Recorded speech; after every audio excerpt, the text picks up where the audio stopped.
Hello and welcome to the Film Bros podcast, and I am one of your hosts, Sam Hogarth. And I'm Rich. And on today's episode, we are talking about cinematographers. So we're talking some of our favourite ones and some of their films, what we love about them, and just what cinematography kind of like means to us a little bit, really. And but what we're going to do, like we begin every single episode each week, is Richard, how are you? I'm all good, mate. I'm all good. It's been work, Yeah. and it has been absolutely knackering. But like always, I'm very happy to be here with you. And yeah, I'm just watching stuff. So how about you? Yeah, I'm good, man. I'm just tired. I think I say that like every week. I think I'm just tired. I think you do. But I'm okay though. Like it's just been busy periods working. Also lots of editing because you'll be seeing obviously these podcasts out on YouTube, and we've been busy away sort of editing them and making sure that they are as good as they can be.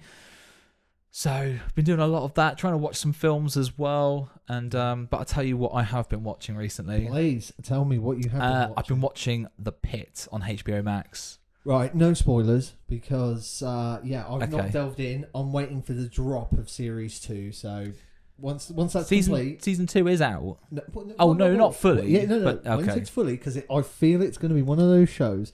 Once I dip my toe in, I am going to be swimming. Yes, in that show. Yeah, but yeah. Please, I have found that so far. Like it's like Pringles. Once you pop, you just can't stop. Knew it. Absolutely knew it. It's so like I love it so much in terms of a show. I think that because I don't know if you know or any of our audience does. It's based essentially just across a day of a life of an A&E emergency department in Pittsburgh, and what trials and tribulations and the people that they meet and the regulars who sort of go in there all the time, and obviously we're watching it across one specific day, and what that day sort of means to our characters that we follow.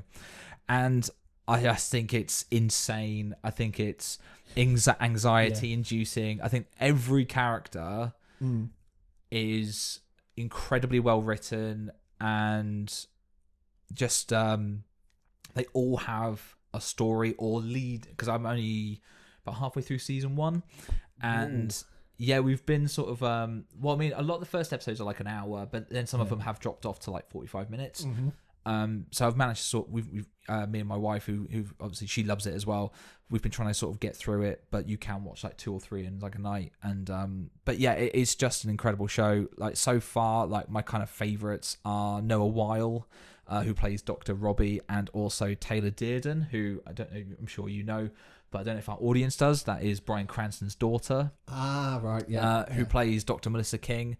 And right, so the episode we watched just fuck it. Okay, this is gonna be one little spoiler. Okay, so to anyone watching, no, but like it's not said, but we think she's neurodivergent. Okay. Okay. Yeah. And I'm gonna say that, but basically, there's a moment in it in the last episode which me and Haley had to watch like on repeat because it made us laugh so much, because it is the most autistic thing that like somebody can do. Yeah. But the thing is, I am autistic myself. I'm on the spectrum, so like I just related so much to it, which is what made us laugh. Yeah.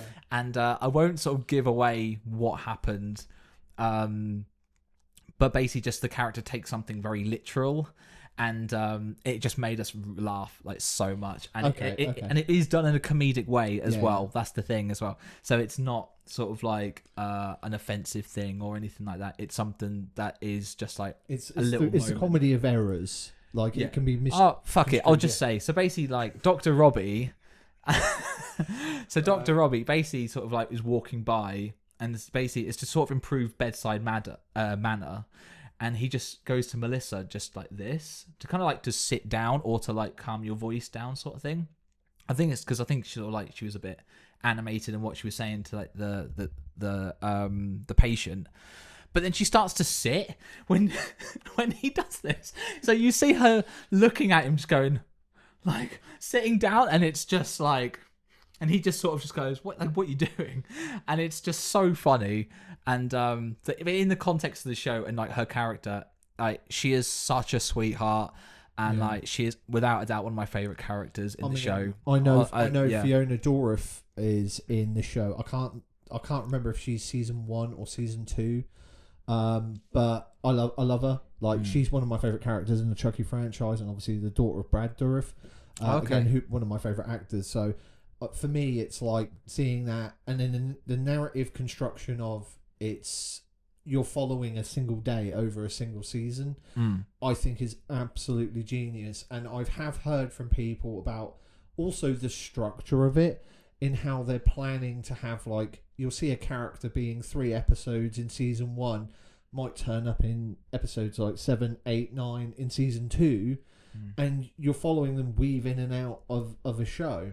It's what I mean. Like, and I'm like, that level of kind of narrative construction is brilliant, and I love what they're doing. Again, I haven't seen it, but I'm very excited, especially after hearing your praise for it. Yeah, and like you say, that like the structure is so good, and just like you say, like the way that characters weave in and out of the storylines, like throughout the days as well, and like the patience that then they kind of encounter, and then obviously the ramifications of like their own mental health of like dealing with one specific patient, and then going into then the next patient, and how then they feel from. Honestly, like it's just incredible, but like. It's been really funny because like I found it so anxiety inducing. I don't know why, but it can be intense in moments. But like and there's just moments where just like Hayley is sitting on the sofa and just be like, "Are you okay?" And it's just like and obviously it comes up at like the end. It's like, "Do you want to watch another one?" And I'm like, and Hayley's like, "Do you actually want to watch another one? Like, is this it for you? Maybe like, do you want to?" I was like, "It's too good to not watch." But I'm just like, just shredded with nerves. But it's I love it. As you can tell, I've only watched like half the season, but I loved it. What about you? Brilliant. Unfortunately, I've got a positive and a negative. That's fine. So you actually don't know I've been watching this one. We've pre-show talked about one, which is Babies. I decided to watch the BBC TV show Babies. So one time I was around yours, BBC iPlayer was on the screen, and I literally just re-downloaded the app and I added a ton of stuff. And Babies was one. Oh, no. I saw a social media clip, of this one scene. And I was like, I need to see this show. I love how they handled the announcement of a pregnancy. And then the announcement of a pregnancy to a character, and then a breakup, and how it was just dealt with. I thought that, in terms of a show, was brilliant. So I was like, right, press play. And the show opens in the most unusual way, and it really set the tone for me disliking the show. It has its positives, which I want to get into, but the problem with the show, two of the problems with the show is it does Richard Linklater, or it attempts to, how he handles time in a TV, but in a TV format, and it doesn't work. So the opening of the show is someone exiting a door, and then they look around and they go, "Oh, I forgot my mobile phone." So they go back in, they come back out, and then it's literally like, "Oh, do you think we might need a coat?" And I'm sitting there going, "We've wasted 5 minutes of screen time in 6 hours dealing with coats and mobile phones." It's trying to create a verisimilitude, a realism that it never kind of draws me into the drama. There is a subplot with one character. He played Alfred Pennyworth on the TV show Pennyworth. He is a fucking cartoon character. He is genuinely the worst thing in the show. And his storyline doesn't go anywhere until literally the final half of episode 6. I loved the approach to male mental health with pregnancy loss. There are trigger warnings on the series, so do make sure you do read up on it before going into it, but it is primarily about pregnancy loss. And it was just one of those shows that it was great seeing kind of like the husband's perspective on that, and how he was brought up to be strong, and it's just eating away at him until he gets to a point that, like, those were really strong moments. The central relationship was really strong, but there are giant lulls where you've got literally people sitting on sofas flicking through phones, and I was like, I'm not engaged in this. So it's a bit of a weird one. And they do something with episode 6 that is absolutely criminal in terms of narrative storytelling. The only comparison I can put it to was 50 Shades Freed, where you start, within that film, 50 Shades Freed, they start with the wedding, and they take away all of the dramatic tension from the film. And if they just placed it at the end of the film, that film would have been so much better. But my other kind of watch and recommend, this is more of a recommendation, and I guess our listeners and watchers would have seen it by now, but I know you haven't. Pluribus. I've never heard of it. Well, our fella Vince Gilligan, he has made a new TV show, and it is genuinely the best thing on TV show. Yeah. No, I have. I think it's up there in terms of TV. It hasn't beaten Deadwood. Nothing will beat Deadwood. But as in terms of dramatic storytelling, I am perplexed at how this idea will become a TV show. But I'm also engrossed in it in a way that's unusual, because the pilot episode is the best pilot I've ever seen. Wow. I'm not even kidding. It's so engaging, and if it needed another hour, it could have been a feature film for me. Like, I literally could have just ended it there, and I was like, why is this a TV show? I watched the next episode and I was kind of like, I don't see how this is a TV show. The drama really is odd, but it's so compelling, and I think that's what really gets me interested, that he's teasing little threads that get you to keep coming back. And he's doing the whole breadcrumbs, Hansel and Gretel kind of thing, and that's what he's really good at. Like, he did that in Breaking Bad, like, so much, and a lot of those cold opens, and would keep you wanting to come back and be like, what is that? Yeah, and I mean, narrative wise, there isn't much drama, but he's made the drama a character drama where he has a character who is the most realistic in terms of their perspective on the world, and through her you're able, it's Carol, by the way, Carol, through Carol we are able to, who's Carol? That's the central character of the piece. Like, through Carol we are able to understand, like, she is our perspective on it. Like, she's going, what the, I don't really want to spoil it, because it's like, she's like, what the fuck is going on? Where everyone else is kind of like, we're just dealing with it, we're happy, we're fine, we're content. And that's really interesting, because normally I would have tuned out by now, but not to keep this going on forever, because I could literally talk hours about it. It's definitely well worth watching. I've watched 2 episodes. I am going to demolish these. Yeah, maybe we'll have to do a TV just episode and just chat about some of our favourites, and even like favourites now. Yeah, and chat about some of the ones we love. And give them some love. I think we do. Yeah. So let us know below if you think this is a good idea. Awesome. Yeah, I think that's a good idea. Well, I'll let you know it's a good idea. Oh, thank you. I do appreciate it. So shall we get into cinematographers? I think we should. And I think for me and you, this has been like a really interesting topic, because me and you, even from a young age, because what was it? We were going, I know we were definitely going cinema like early to mid, even late to noughties, weren't we? So, we were discovering quite a lot of cinematographers, and really kind of at that time we were also at college, and we were really understanding the art form of cinematography. And at that time we were getting like No Country for Old Men, We were getting There Will Be Blood. So yeah, and obviously Tarantino was back, kind of delivering Lord of the Rings as well, and things yeah. like that, kind of epics at that time. Yeah. But like, I just think that like when I didn't really know what sort of cinematography really was or who they were. I think until I kind of like started studying film. Yeah. It was always sort of like.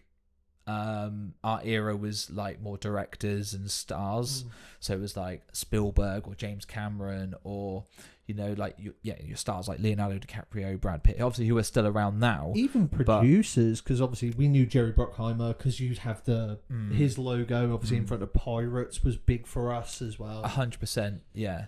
So Rich, like, what does like cinematography then like mean to you then? I mean, for me, it's like an artist with a kind of canvas brush. I always remember like the thing for me as well was like having kind of that wall taken away from your eyes kind of approach was when you showed me Side by Side. I think for us that is, and it's a good recommendation as well. It's a great documentary. Yeah, like you get to see the kind of the kind of art form itself be revealed. And it's so interesting to see how these people, like, people were working on emulsion, and you were going into the process of how you could deconstruct it. But I think what a lot of people misconstrue with cinematography is lighting. And as much as lighting is important, composition. And I have noticed, especially like in newer films as well, like the lack of composition, depth of field is just it's gone. And I feel like I don't know, kind of like I'm talking now, and I feel like the artistry's gone.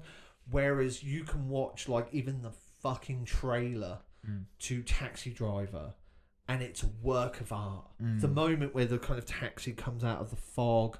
You've got the light, the beam of light. It's high contrast. It's beautiful film stock.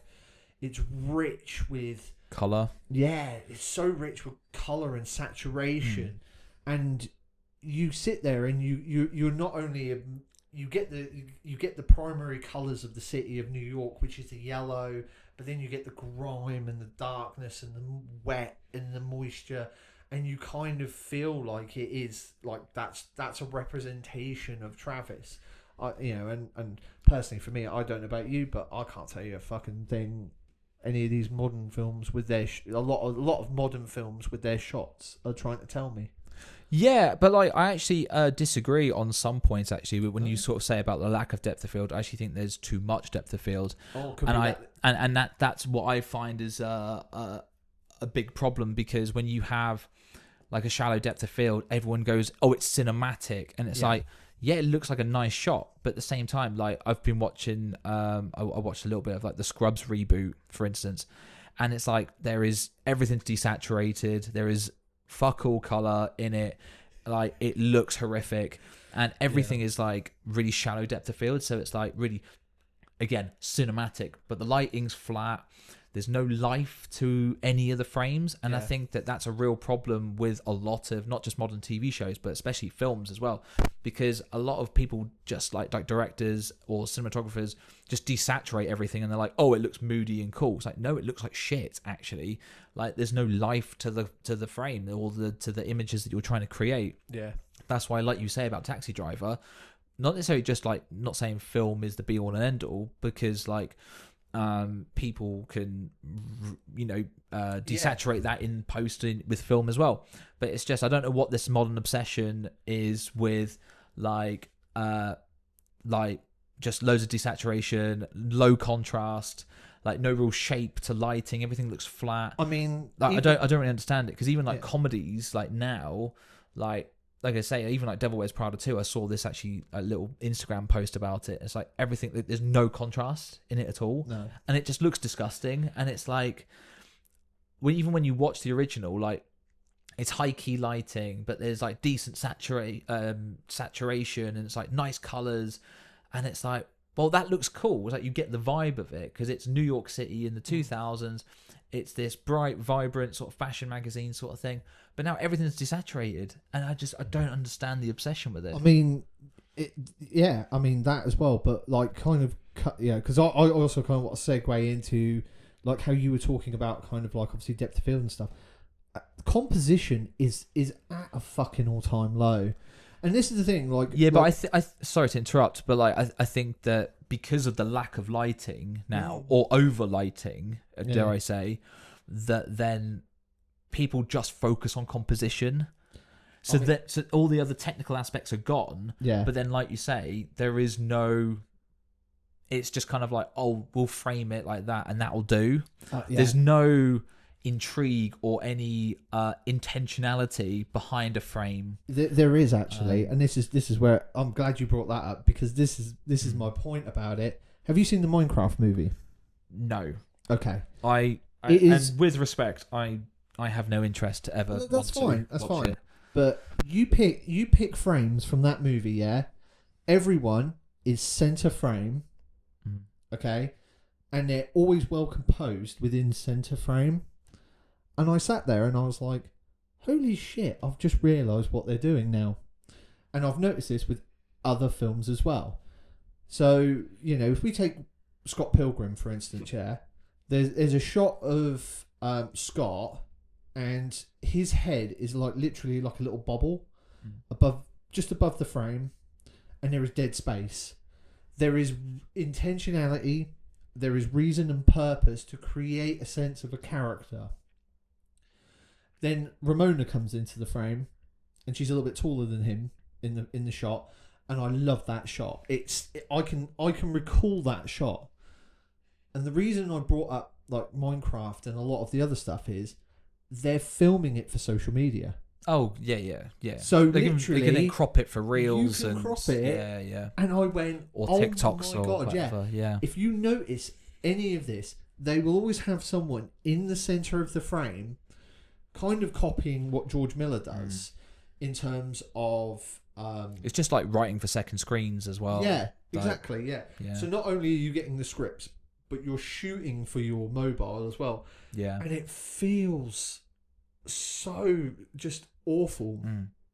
And because I think this is it's the vertical nature, not the like landscape, for instance. Yeah. And it feels like a craft is dying. Well, multiple crafts are dying in terms of that, and that's why I think this is a great time to bring up some of our favourite cinematographers, because I know you've got a few, and I do. Yeah, I've got a list. Yeah, I've noticed one of yours is kind of my honourable mention. So when you bring him up, I'll kind of chime in. But I think like I'm gonna start with the daddy.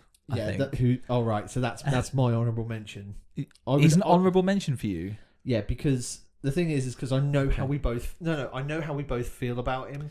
Yeah. Because for me, and if you don't mind me just quickly hijacking your you asked me the question and then you're hijacking. No. I know. When you said the daddy, I was like, okay, cool. I just want to get my 2 cents in, and then obviously. No, you're absolutely fine. Yeah. I mean, for us, like, he was such he is and is still such a revolutionary. The fact that at his height, which is noughties for us, like the amount of films that he was churning out, I'm still giving an air of ambience and mystery about it. Yeah, I like that you haven't actually said their name yet. I don't want to say.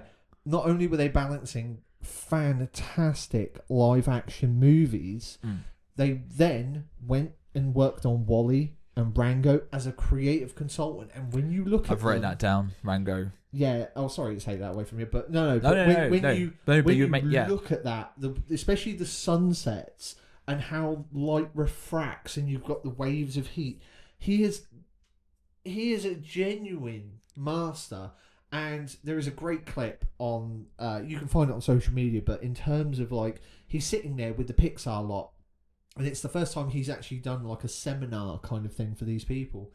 and he's literally doing a 3-point lighting setup. You bastard! You're literally taking one of my things. No, I'm sorry. You're literally taking one of my. I'm so sorry, but but you that is so hilarious. Well, he pranks them. Yeah. Well, no. He actually did it as a proper thing to show them, and I know, but he doesn't just do it like a 3-point lighting. He sets up like 7 lights or something to sort of, and then he's just like, any of these people like actually like paying attention because like how many lights I'm setting up here. Like you don't need 7 lights for this because then he just puts up 1, and he gets everything that he needs, and he's just like, well, this creates more intrigue and more contrast and more, and it's just like it's from 1 light. Yeah. And if you haven't guessed by now who we're talking about, it is of course Roger Deakins. No, 2-time Academy Award winner Roger Deakins. Yeah, and we give him respect in this house. We do.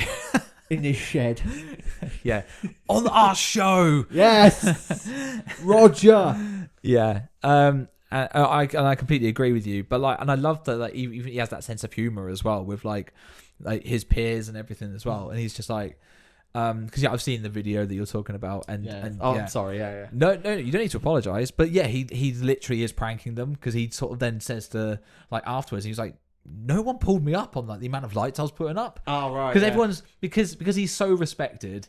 It's that like, oh, Roger's obviously right because he's putting up all these lights. It must be for a reason. But then he was just like, fuck off. No, they don't actually need all these lights. You just need one. I love how he says like, I've never worked with this. What was it? Because I've never worked with this many lights before. That's a little bit later because the bit I saw was like he was just doing a traditional setup, but he goes and then he literally because he says. He says, I don't think I've ever done this in my life. He says, it feels, no. And then he literally then catches the gate, light going through the gate, because when you have a light, they have barn doors, and then obviously light was kind of seeping out through one of them, and it was reflecting on a guy's face. He just turned to the camera and said, isn't that more interesting? And then you're like, yeah, because there's layering, there's background, midground, there's foreground, and then you've got the shafts of light creeping through, and it's like, Fuck, Roger. Fuck. Give it to me, mate. Yeah. Yeah. But, and because but like, what I just then sort of, that just sums up like one of the things that I absolutely love about him and why he's exactly a master is that his love of realism and his dedication to realism. And, again, I've seen videos of him talk about what's the motivation of the light, like where is it coming from and why is it coming in this, what's the time of day, what's the color of it. And like, so, like he likes practical lights as well. He does use practical lights, but he doesn't, it's quite minimal, his use of them.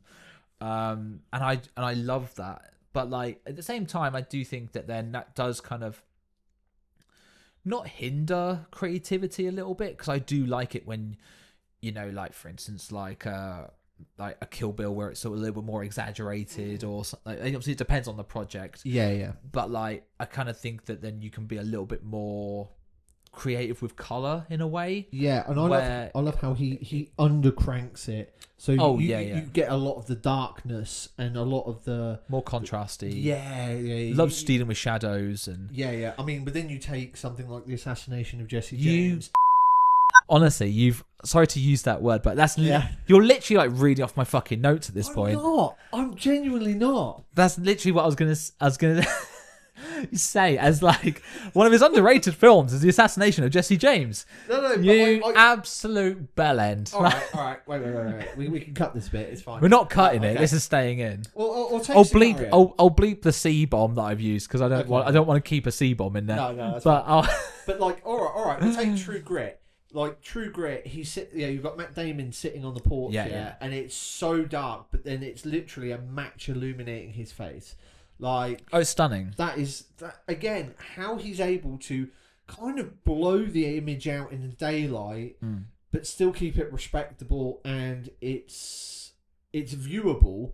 But then you watch it with the darkness and shadows, but then he is able to really, with minimal lights, create that mood and atmosphere. I think he's a fucking genius. Yeah, absolutely. And then you look at and I was just going to quickly say, going into like Blade Runner 2049, just the composition, like how it starts with the eye, and then you kind of blend that into the fields of like solar panels, and then you're just watching how this world is constructed. It's very precise and coordinated. and through very slight camera movements and stuff, you know. And even like when you look at Wallace's lair, Jared Leto's character's lair, and he just said, "Oh, what if we had this? You know, it looks like reflections of water," and it was so simply done, and it adds so much to the film. Why aren't we? You know, again, why aren't we continuing this kind of conversation with newer movies? And I'm not saying every newer film is shit. There is some great cinematographers, and there are some great cinematography out there, but what we want to do is kind of highlight these people, because, you know, one thing I've been trying to get, and I've been talking to a lot of people about, is going back into older movies. And there is a stigma about it, because it's like, it's old, it's dated, it's, you know, it's not new, it's bullcrap, it's art at the end of the day, and it can be appreciated in terms of multifacets. And don't limit yourself, you know. I mean, look at Citizen Kane. Some of that cinematography is not only groundbreaking, it has survived to today. You know, you can take frames of that image, you know, the image of, what is it, Orson Welles' face behind him as he's standing on a podium. You know, Patton. We remember Patton. You know, that was ripped off for Small Soldiers? Small Soldiers, yeah, the one with Tommy Lee Jones, the little toys that come to life. Yeah. You know, you got the American I've never flag. seen Citizen Kane, so I don't know. Oh, right. Just carry on, mate. Yeah. I know, that's fine. I think I was done with Roger Deakins anyway, because you've basically taken everything I was going to say. I'm sorry. Okay. No, it's honestly, it's fine. But what I was going to say, actually, for our visual viewers who's watching on YouTube, I think we'll put up some like the stills that of kind of like what we're sort of talking about as well. So then you get to sort of see some of the things that what we're sort of talking about, so we can share that with you as well. It's some of our favorite stills from some of the cinematographers who we mentioned today. So Richard, have you got anyone who you'd like to sort of chat about? Yeah. Well, I've got a couple. Obviously, yeah, we've got a little mini list, but look at your fucking list now. Yeah, you can do it. Oh, there is one person I was gonna your second one. I was gonna chat about a little bit. What, that one? Yeah, I like him. How do you know him? I was hoping you wouldn't know him. Of course I know him. How do you know him? Well, we'll talk about it later. I think we better do it now. No, it's fine. You chat about whoever you want to. No. I think we better do that one now. It's up to you. Yeah. Well, you've because I was like, oh, this is the guy. This is the guy I've been banging. I've literally been banging the drum for Matthew Libatique for years. Well, he works with Darren Aronofsky, doesn't he? Black Swan. Well, he works with Joel Schumacher. He did Phone Booth, to my knowledge. He's done Tigerland. I thought you were going to be impressed with that, but you weren't. Oh, no, I'm impressed. But again, that's the most obvious kind of comparison. But if people don't know, not only did he shoot Black Swan, he also started the visual language of the MCU. He did Iron Man 2. This is a cinematographer, a genius, who is a fucking genius. Like, again, works digitally and on celluloid. I think works best with celluloid. So when you look at like Black Swan, The Fountain, and is able with composition and light, is able to just do things that genuinely excite my brain. Like I like, again, with what Deakins does. You sit there, but not only are you mesmerised by the craft and technique of what he's able to do, you're able to be engrossed in the story, and he's telling a fucking story visually. This is incredible, and this is what I love about great cinematographers. When people talk about composers and directors, there's always the top tier. Matthew Libatique should be in that top tier. And I don't know, I genuinely don't know why he isn't in that conversation. Because people talk about how great Black Swan is. People talk about the cinematography of Iron Man and how iconic some of those images are. It's like, great, fucking appreciate, please. Because my word, you know. I think he is appreciated, especially within the industry, and like obviously more cinephiles and people who understand film, but I think the kind of wider audience obviously might not appreciate him as much, or even have heard of him. That's the point I'm getting across. And, yeah, and but that's why we're doing stuff like this. It's to highlight and sort of talk about people we admire. Yeah. I mean, that's the thing as well. Like, I just think how he's able to balance like intimate drama, and he's also able to balance big scale scope, and is not like kind of scared to deal with. Because I noticed, like, if you follow some cinematographers like careers, they might pick similar films and they have a very distinct style, like one of yours. I see your number 2. I find them very safe, and that's no disrespect to him. I think he's done great work, but Matthew isn't afraid to do a Noah or a Mother that's technically complex, dealing with very bizarre material, but then can do an Iron Man and still bring the same kind of intimacy and level of storytelling. And that's why he is genuinely my favourite cinematographer, other than Deakins, obviously. I mean, Deakins is like everyone's like free pass. Everyone knows him. He's a great conversationist, and it's great watching the work. But when you look at like Matthew, like anytime his name comes up, I genuinely get like chills, and I'm excited for what I'm about to watch. The only time I think I've been disappointed was that Court Stealing that he recently did with Aronofsky. Yeah. I was very disappointed by that, but it's digital filmmaking trying to be 1990s, and it was like Aronofsky was filling it, was it kind of like phoning it in, and I wouldn't say Matthew was, because he adds quite a lot of like, you know, energy to the film, but because it's digital, I feel that was the worst kind of thing for the film. And it really takes away kind of a lot of the interesting stuff he's doing with it. Yeah. No, that makes sense. Who's your next one? Well, again, like these aren't sort of like my favorites, like of all time. For instance, like these are just people who I just sort of admire, and I know you follow. Yeah, but like I think like their careers, again, like because so.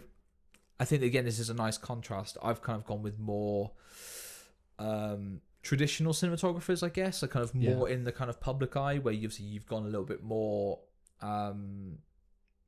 niche, I guess. Yeah, deeper dives and a lot more older cinematographers. Yeah, but like I've basically kind of got cinematographers for some of my favorite films, essentially. Yeah, same. Yeah, and for me, again, like Robert Richardson, who mainly works with Quentin Tarantino now. But has also done he's done films like Kill Bill, Inglourious Basterds, Django, Once Upon a Time in Hollywood, but then has also done like Platoon, Casino, Natural Born Killers, and The Aviator. And I just think I know what you mean, like he can be especially safe with like compositions, I guess. But like one thing that I really like about him, especially like when you list off like films like that, is like especially like his uses of like wide angles and how he uses especially like color to like transport you to like a different period of time, because it's like you really get like the grittiness but also like that high saturated color of Casino and Vegas, but also like it's quite high contrasty as well to sort of show its dark side. And I love like The Aviator as well, to try to take you back to like the 20s and everything like that.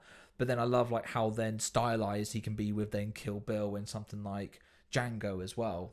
And I think that like he's got different styles in his locker. And I think Once Upon a Time in Hollywood, I think we can all agree that that's probably one of the best films of like Hollywood in the 70s, reimagined anyway, not from films that were actually shot in the 70s, where it really transports you back to that time. And I think like and like I say, like the way he uses like lenses, especially like wide angle lenses, to show you the spaces and like locations, I think is really interesting, and I quite like. Yeah, I mean, I think you're a little bit more fondly, you're more fond of him than me. I mean, I don't disagree about how he's able to transport you back, especially when you talk about some of those films. But with him, I feel more the director's stamp than I do the cinematographer's stamp, if you get me. Yeah, because he's worked with more auteurs. That's a little. I know what you mean. Yeah. Like something like A Natural Born Killers, that feels like Oliver Stone literally did amount of cocaine and then just basically picked up the camera and went. Yeah, and it kind of feels no disrespect. But it feels similar with like someone like Hoyt van Hoytema, for instance, who only works with Nolan. Yeah, he doesn't really have a style as such because it's just Nolan. Yeah, and that is where like even kind of like Nope. He did Nope as well. Yeah, he's more of a technical guy because obviously the Day for Night and how he's done all that. But and also using IMAX cameras and been a real kind of pioneer with 70mm film. So especially in obviously modern day. But yeah, continue. Yeah, no, I was going to talk about Jack Cardiff next. Oh, I thought you were going to sort of send No. I've got nothing else from Robert Richardson, unfortunately. No, that's fine. But like Jack Cardiff, primarily known for his work on Rambo Part 2, First Blood Part 2. I can't believe I started with that one. But no, it's Powell and Pressburger. If you guys don't know Powell and Pressburger, they're an English, German kind of writing to directing team, producing team. And they did Black Narcissus, Red Shoes. They are famous for their movies in like the 40s and 50s and are just incredible. And they worked primarily with Jack Cardiff. I think they did maybe a black and white film with him, but they primarily worked in Technicolor. And if you have seen any of their movies, you know how gorgeous his use of Technicolor is, composition, framing, and how difficult a lot of that stuff was at the time. And Martin Scorsese has openly homaged him and honoured him with, Shutter Island's a big one, where Leo's running down the steps in the circular staircase. That's a Red Shoes homage, and I just feel he is so underrated as a cinematographer still, like he was at the time, because he was doing weird experimental stuff.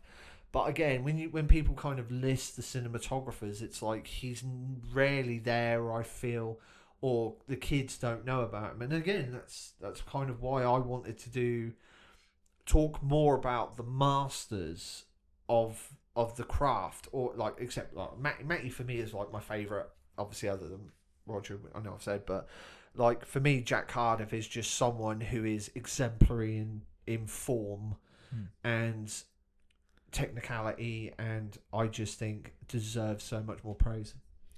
No, I love it, and also I personally have heard of him, so that's it's really cool, and hopefully that's sort of something that our audience is kind of can learn as well from something about like Jack Cardiff, and check out his films as well, and check out his any particular other like frames and stuff as well that you particularly sort of have in mind that you really enjoy from his. Anything from Red Shoes. Okay. There is usually people will know the cliff top scene at the end of Black Narcissus. Yeah, even I've not seen the film, but even I know what you're on about. Yeah. So it's kind of like a final confrontation sequence, but he is so good at creating fear with a close up. So you'll have seen like Black Narcissus. There's one of the sisters, who goes kind of has a bit of a kind of breakdown, would be a way of describing that. And I know it's. Hopefully I'm not trying to be disrespectful, but you can see the pain and anguish, and it's wordless. And then you've got Moira from Red Shoes. There's a close up of her face like this. Again, it's iconic because she's got the red hair and in the kind of swan makeup, and she is just holding her head in just like absolute terror. And the close-up of the kind of ballet shoes as well and things, just incredible. Like you could just Google it and just spend hours on like looking through his frames. Like they're too, obviously A Matter of Life and Death as well. If you've seen that, it's David Niven plays a World War II bomber pilot. He dies. And it happens within the first 5 minutes, so it's not really. I was going to say spoiler much. No. It happens within the first thing, but he has a conversation, I think, with. I don't think it's an American control person, and they kind of spark up a bit of a relationship, and he's in heaven, and he's kind of like given another chance at life? I'm pretty sure, yeah. Because it's been a while since I've seen it. In A Matter of Life and Death, they contrast heaven and earth through colour and black and white, and it's the framing of heaven that is so brilliant. Like, there are giant like circles of like where you can see the angels like looking down on an actual earth, and I really love the approach to that. Like, it's again, it's like kind of like what happened with Bond. You've got production design, costume design, cinematography, especially in those like 60s movies when they were still a bit wacky, before they kind of became the monotonous machine it did. Like, you're like, whoa, what the fuck is this? And I love that. So yeah, it's Jack Cardiff. Check him out. Nice, cool. Let's go, man. So my next one is Robert Elswit. I think that's how you sort of say his name. So he predominantly works with Paul Thomas Anderson and has done films like There Will Be Blood, Punch Drunk Love, Boogie Nights, which is one of my favourite films of all time. Also, he's done other things like King Richard, the Will Smith, Serena and Venus Williams biopic called King Richard. I can't remember if I actually said King Richard. I might have just repeated myself. Sorry about that. And also, he's done a Bond film as well, which is Tomorrow Never Dies. And he's done some crap as well. In my research, he's done Gigli with... even some of the greats have to pay the bills, don't they? Yeah. And he did Skyscraper with The Rock. Oh, Jesus, as well. Yeah. And when then you like, There Will Be Blood, Skyscraper. What a career that is. But what I really like about him, obviously, he's someone who has obviously dabbled in bigger, sort of higher budget productions. But what I love is the kind of down and dirty sort of DIY sort of stuff that he kind of does with PTA. Well, at least it feels that way. It feels very almost documentary. Because with like the earlier films like Hard Eight, Punch Drunk Love, it feels very much like they don't have much time. So like the kind of elongated 2 shots and sort of like a lot more elongated just frames in general, just longer takes because they don't probably have much time, so they have to lessen their coverage. And it does feel, even like one battle after another, it feels very run and gun.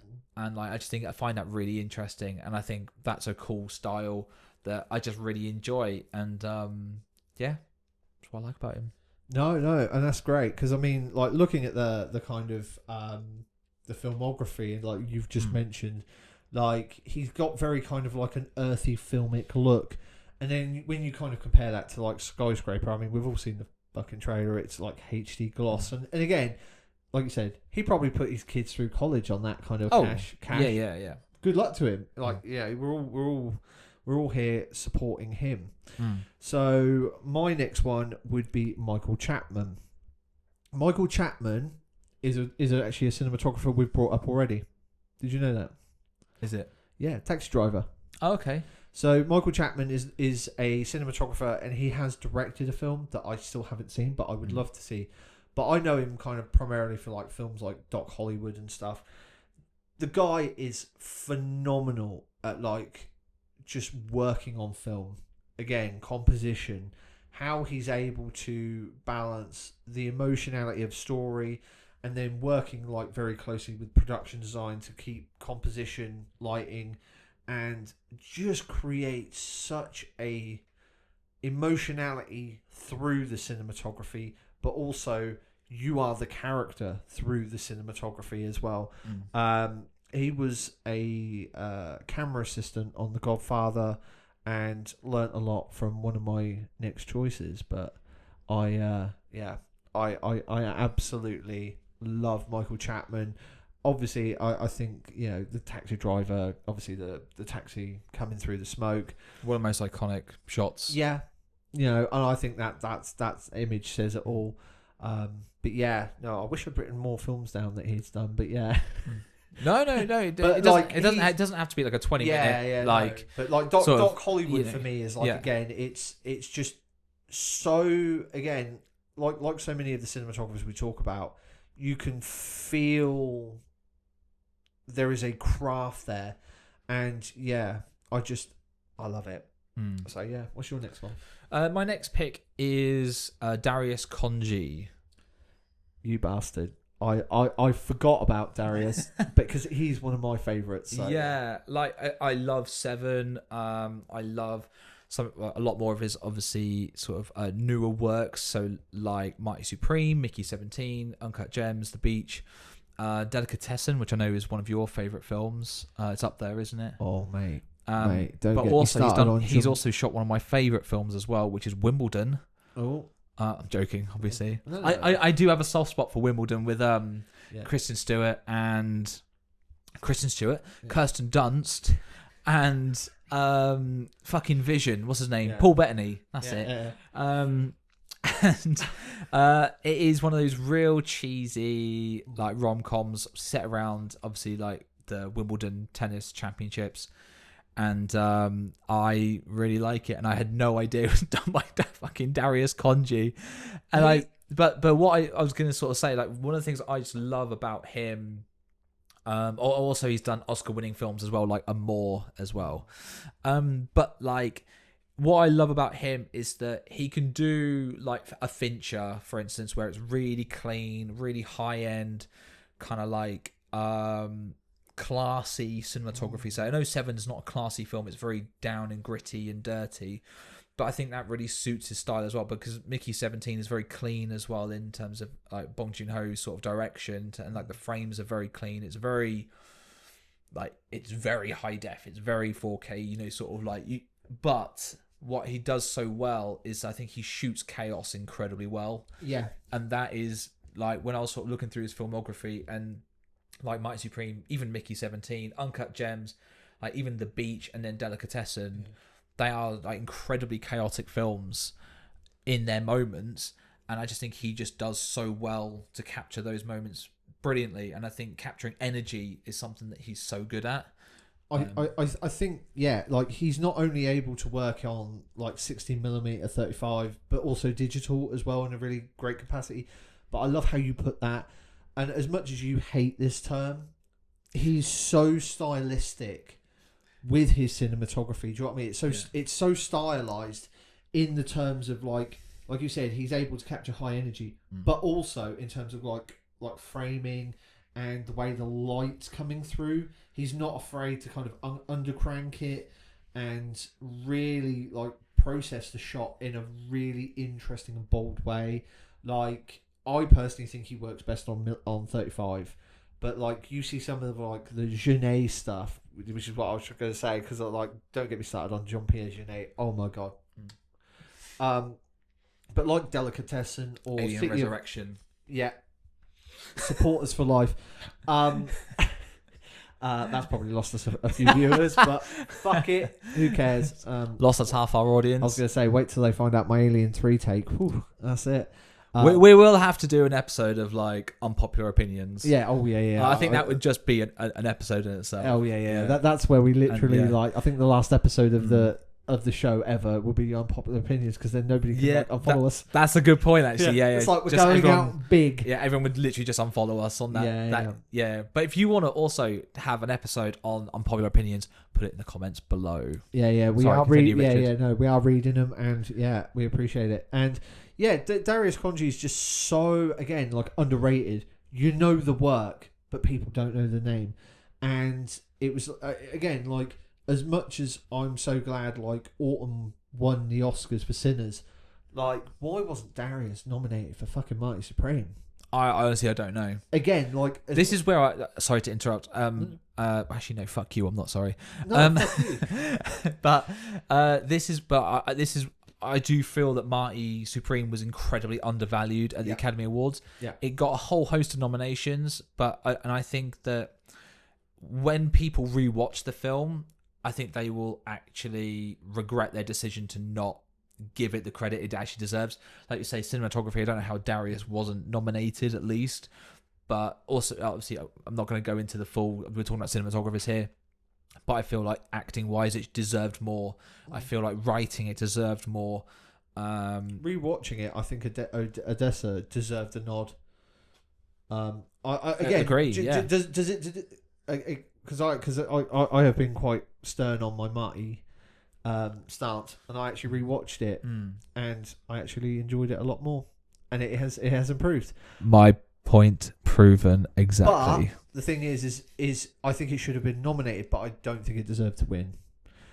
I'm still of the mindset that I think One Battle and Sinners were the two big ones. I've liked to have seen Sinners win a couple. It should have been One Battle and Marty, in my opinion. Yeah, I think this might get cut.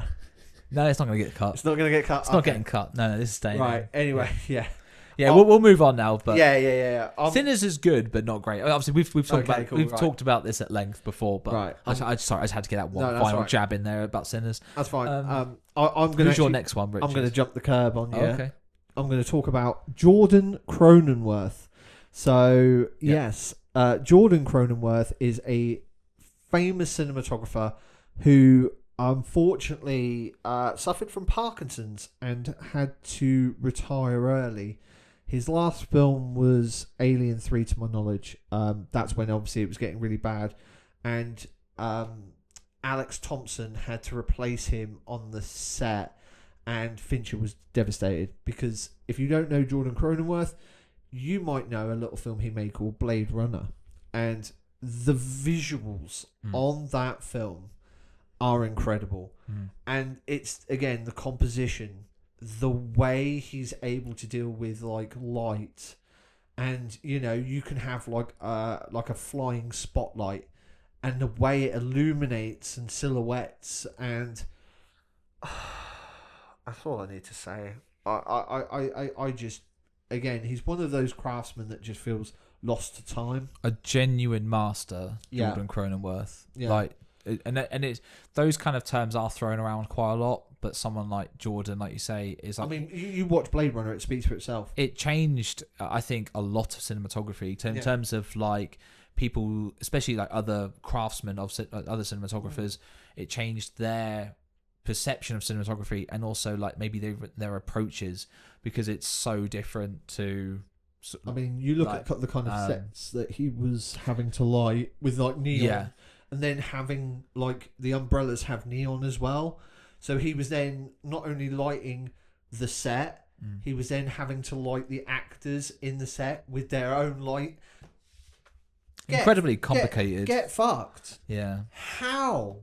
And in 1980s? Yeah. That's all I'm saying. And on that note, we're going to be... Well, my next pick is his son, Jeff Cronenworth, who is one of my favourites, which is a nice little segue. And he is one of mine Talking about the absolute legend and master that is Jordan, I also have to give credit to Jeff. And what I actually like about this is that me and Richard didn't even discuss our list beforehand. No, at all. This is actually coming at us both fresh. So for Richard to pick Jordan and then me to pick Jeff is actually quite nice.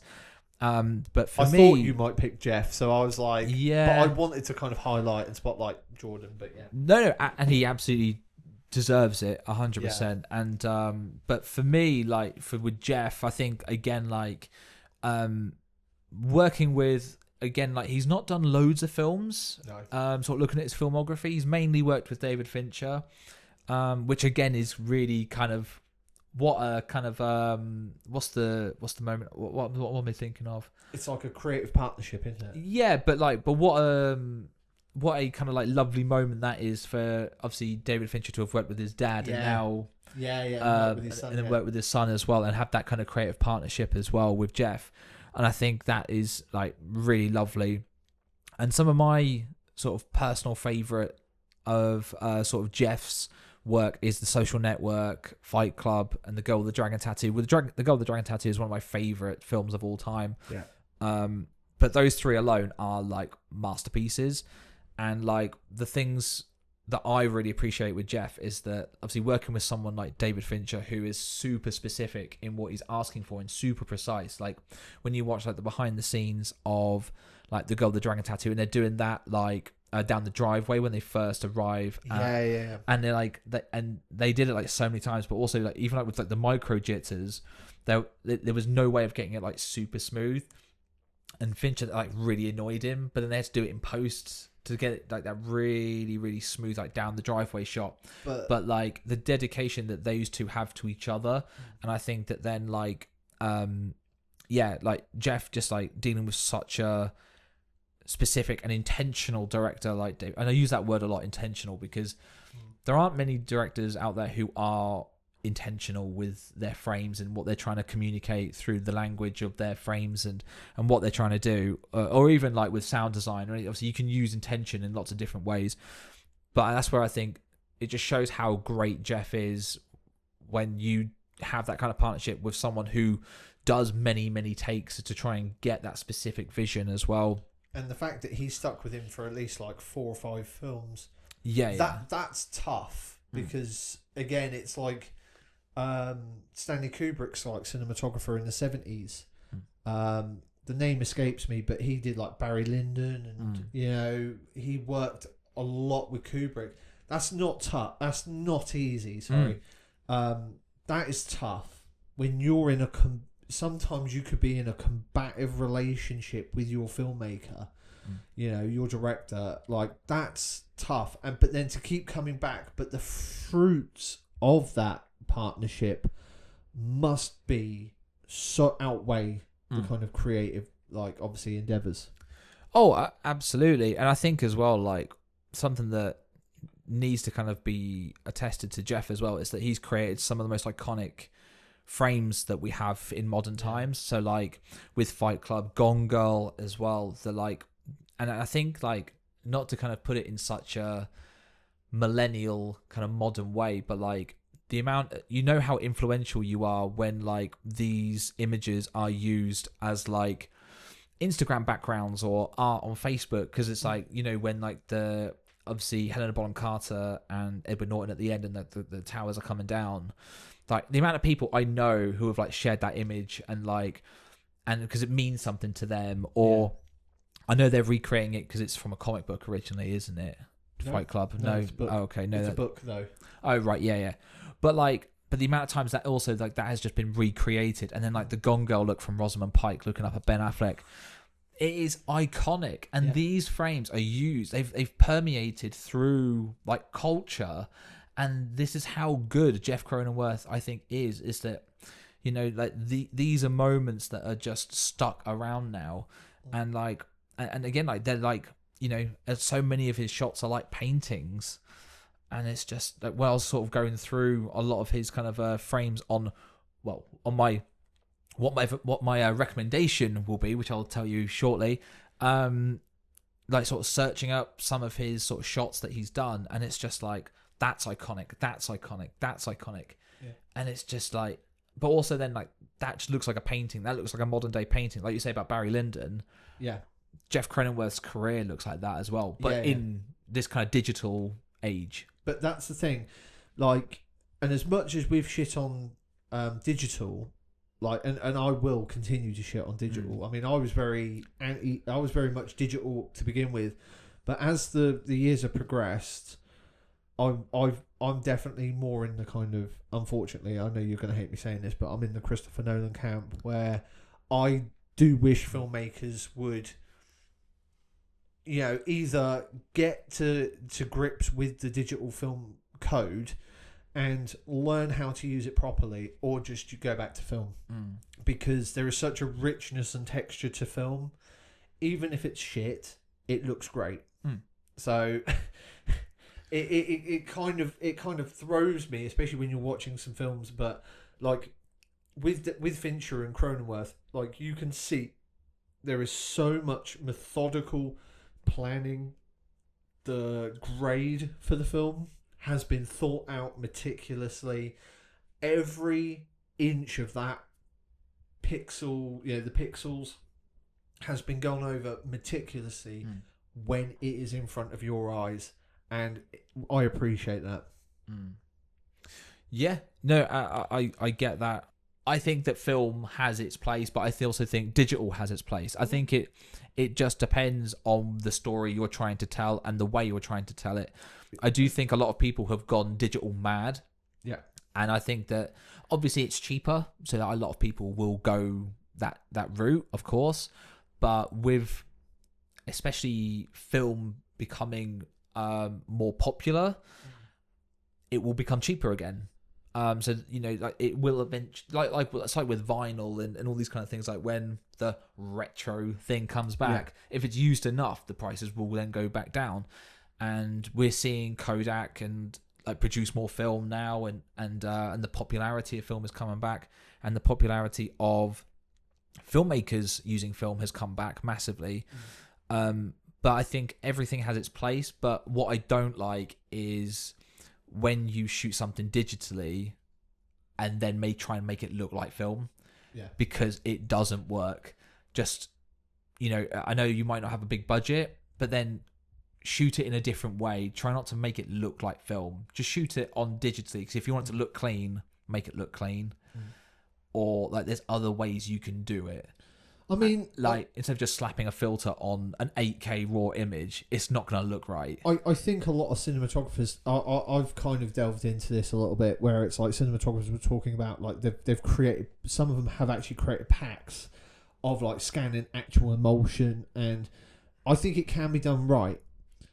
Again, a lot of the cameras that are being used, and it's not that I'm anti-digital now. I've been burnt enough times where I've watched a digital image, and it's the way that the filmmakers use it, and it just feels cheap. I agree. Japan, oddly, a lot of their modern films are shot primarily on digital, and they look fucking awful. But it weirdly suits the material that they're shooting, so it kind of has this overblown sense of, like bubblegum and overly saturated, where the digital high gloss look really suits it, whereas over in like the UK and US and kind of maybe even Europe, you're starting to see it just looks cheap because people aren't using it correctly. And whereas I've kind of gone with I was watching quite a lot of older films, and I was watching some other stuff as well, like modern films, or like with the celluloid look to them, and I just went, fuck, I missed that. I missed that, because even if it's not a great film, you're kind of immersed into the image, and then you're like, oh, I might give it a little bit longer, and then but you can still admire that part of the film, whereas if it's a really good film, but it looks like whitewashed shit, you're just like, I'm kind of out already. And I think it goes against kind of the conversation me and you had like years ago. I always said, even if it looks terrible, I think you can forgive it. And I think now that's potentially where it loses a lot of people, is the look of it. And I think now you need to be a more well-rounded package. I think when we had this conversation in noughties, we were very much like, oh yeah, you can have like a really great script, even if you shoot it on a mobile phone, it'll be fine. It's like, no, I think you need everything coming together. Sean Baker proved that it's possible, but again, like it depends on the story you're telling. Yeah, I mean, look at Tangerine. It's the energy he was able to capture, and even though, like, it might look blown out at times. I mean, even I've seen bits of Tangerine. I don't. Well, I mean, even take the 28 years later. No, forget that, because they used like fancy lenses attached to the phone. It doesn't count. Yeah, it doesn't count. Like, you may as well just shot it on a digital camera. It doesn't count. Okay. Like, I'm sorry, I'm calling bullshit on that. You got massive rig and fucking lenses attached to a mobile phone. No, I'm not sold on that. Okay. Wasn't sold on the films either. Okay. But all I was going to say was that, like, I agree with what you're saying. Is, again, I'm going to come back to it. I know we've sort of talked about this maybe in a previous episode of the podcast, but like, essentially, like, all these things are tools, aren't they? Yeah. So, like, to make your story and to tell your story in a very specific way. Yeah. And I think that is what's being lost, is that I think a lot of directors or producers, they just don't know how to tell their story. So that's why then they shoot something digitally, and they shoot it in 8K because you can reposition it in post, because you don't know what you're framing like is even going to look like. You don't even know. Fix it in post. And you don't know what it's going to look like. So you shoot it as flat as possible with no contrast, then you can fix it later. Yeah. Because you have no idea how you actually want to tell your story, which is why then loads of people shoot loads of coverage, waste loads of time. Yep. And then films are then, again, like, then it looks like they're over edited. Yeah. Because you're trying to squeeze, and it's like, well, you don't actually know the kind of film you're trying to tell. And that's what then, let's go back to Robert Elswit, who I sort of talked about earlier, like the intentionality of like, they used longer takes to save money and all this kind of stuff, but that developed their style, like Kevin Smith as well. Like that's why, it became his motif in the end, like the sustained two shot, like two people talking, because he didn't have the money for loads and loads of shots. He made it work, and he told his stories in a unique way, and that's how you should tell your stories. And exactly, it's like I don't want to sort of say it's not rocket science, but it is. But the thing is, it's like you should, as a director, know how you want to tell a story and how you want to visually communicate that, and in terms of color, in terms of framing, in terms of getting the information across to an audience in an impactful and intentional way. And that's why filmmakers like Spielberg, Kubrick, all those, Fincher, even Nolan, like, as much as you can argue your up and downs on and whatever, that's why they'll last. Oh yeah, and the thing about Spielberg as well, like, he's fantastic at moving the camera, like the energy and like creating that kind of visual eye candy, if you kind of want to call it that. Like, there's a shot in E.T., which there's a brilliant book about like first time directors. It's sort of like he followed. So basically, it's when like if you've not seen E.T., minor spoiler, it's when basically like the government are trying to take E.T. and basically like there's like a tracking shot going from left to right, but then you've got people coming from like the opposite way, because your eyes are then interested. They're not all going the same way. But obviously, you're following the central character who's framed intentionally, like centrally, and you're following them. And there's chaos kind of going around them, and there's tents sort of being put up and stuff for, like the government and whatever. But it's like, that's interesting. And obviously, the boulder for Indiana Jones, it's like creating tension just for like a look. But even like the reaction of Indy, the camera goes in and up. So then that's why he's looking up, and it's like, these little things just create so much more intrigue to our brains when we process this. Yeah. And that's why he's so good, Spielberg, because he makes it so interesting for an audience. Yeah. And it's all story first, so yeah. Story and character first. Exactly. Should we leave it there? Yeah. Recommendations? Let's go for it. Rich recommends and cool. All that. Let's do it. Right. So you go first. If you're a regular to this podcast, you will know that every week me and Richard recommend something, whether it's a short film, feature film, TV show, whatever. Could be an article, just something that you should check out. There's something that we personally enjoy.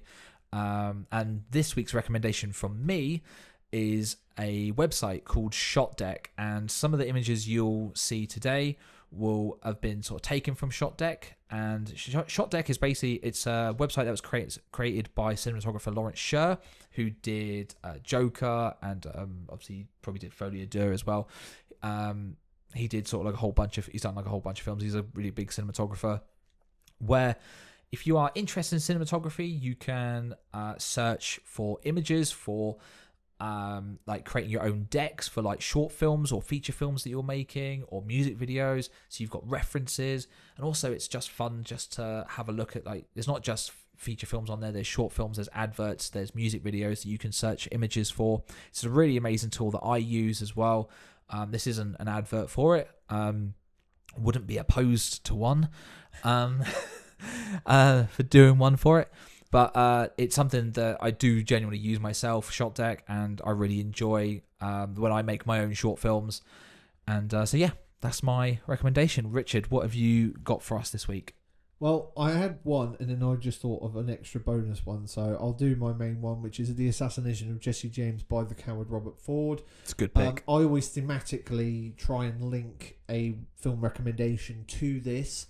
And the reason I chose it is, even though it is starting to get a bit of a community around it now, and people are starting to come to it, it's still a film that I think needs love, needs support, and it's genuinely one of the most interesting kind of postmodern westerns that we have. Brad Pitt's best performance, he even calls it his best performance. Cinematography by none other than Roger Deakins, who we've mentioned today. And you stole my answer, you bastard. I'm sorry.